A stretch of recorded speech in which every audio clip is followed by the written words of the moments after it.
छोटे से गांव कंचनपुर गांव में एक विधवा माँ गौरी अपने इकलौते बेटे राघव के साथ रहती थी। गौरी का जीवन संघर्षों से भरा हुआ था।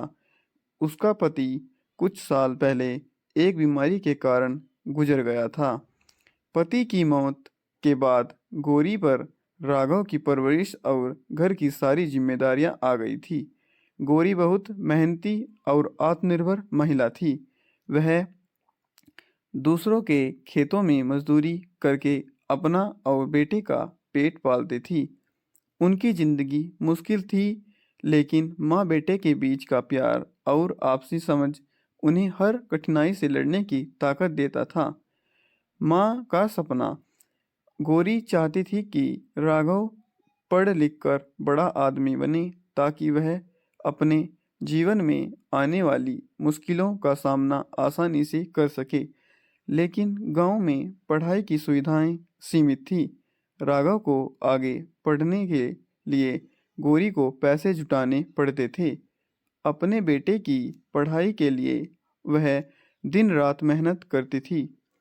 गौरी का बचपन का एक दोस्त माधव उसी गांव में राघव रहता था। माधव दिल का बहुत अच्छा इंसान था और गौरी की स्थिति को समझता था।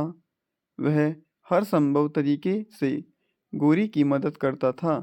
जब भी गौरी को किसी चीज की जरूरत होती थी, माधव बिना कहे उसकी मदद करता था। एक दिन माधव ने गौरी से कहा, गौरी, तुम राघव को पढ़ाने के लिए इतनी मेहनत कर रही हो, लेकिन तुम्हारी सेहत भी जरूरी है।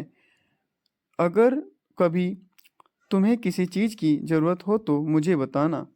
गौरी ने मुस्कुराते हुए कहा, माधव, तुम्हारी मदद के लिए मैं हमेशा आभारी रहूंगी, लेकिन यह लड़ाई मेरी और मैं इसे खुद लड़ना चाहती हूँ।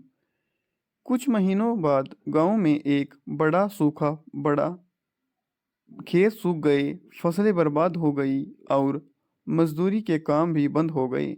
गांव के लोग भूख और प्यास से परेशान होने लगे। गौरी और राघव पर भी संकट गहरा आया। घर गौरी के पास अपने बेटे की पढ़ाई जारी रखने और घर चलाने का कोई साधन नहीं बचा।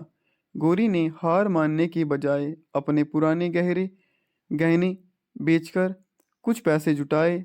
उस उसने राघव को पढ़ाई जारी रखने की हिम्मत दी और कहा, बेटा, मेहनत और संघर्ष से ही जीवन में सफलता मिलती है। इस कठिन समय को एक दिन हम पार कर लेंगे। माधव ने जब गौरी की स्थिति देखी तो उसने अपनी बचत से गौरी की मदद करने का फैसला किया।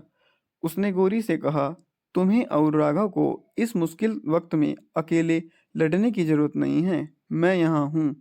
माधव ने गौरी को अपने घर बुलाया और कहा, बेटा, मैं चाहता हूँ कि तुम अपनी पढ़ाई पर ध्यान दो। पैसे की चिंता मत करो। तुम्हारी माँ और मैं मिलकर तुम्हारे सपनों को पूरा करेंगे।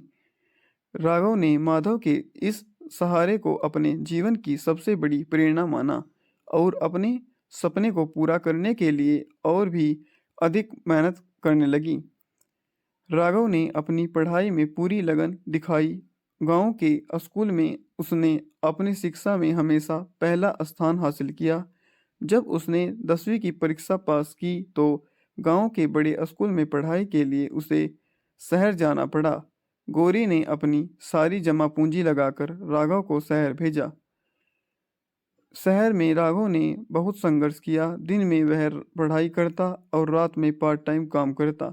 उसने माँ की मेहनत और माधव की यारी कर्जा चुकाने के लिए ठान लिया था। वह बड़ा आदमी बनेगा। समय बीता और राघव ने अपनी पढ़ाई पूरी कर ली। उसने एक बड़ी सरकारी नौकरी हासिल की। उसकी पहली तनख्वाह आई तो वह सीधे गांव पहुंचा। उसने माँ और माधव के पैर छुए और कहा, आज जो कुछ भी हूँ वह आपकी मेहनत और आपके प्यार की वजह से हूँ। राघव ने अपनी माँ को शहर में अपने साथ ले गया, एक आरामदायक जीवन दिया। उसने माधव के लिए भी गांव में एक बड़ा मकान बनवाया और उसकी हर जरूरत का ध्यान रखा।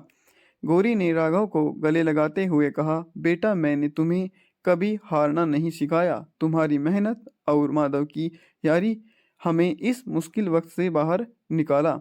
अब मैं गर्व से कह सकती हूँ कि मैंने अपने बेटे को एक अच्छा इंसान बनाया है।